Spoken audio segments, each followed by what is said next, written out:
Looking for a perfect meal for those busy weeknights this summer? Howard shows us how to make slow cooker baked ziti in the Mr. Food Test Kitchen. Now that we're in the dog days of summer, the last thing we want to do is turn on our oven, right? Well, of course, right. But on the other hand, it can get pretty boring eating salads all summer long. The answer? How about making a fill-you-up comfort food favorite that's made in your slow cooker? We start by sauteing Italian sausage along with a chopped onion and some garlic.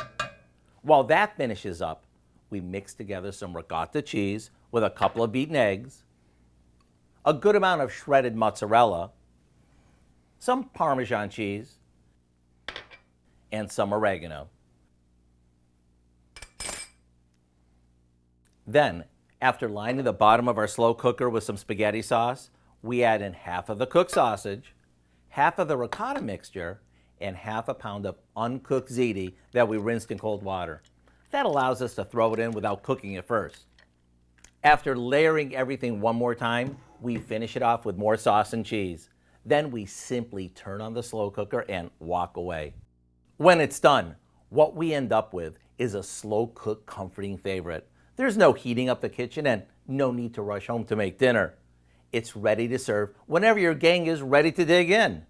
To get the recipe for our slow cooker baked ziti, all you have to do is check out our website.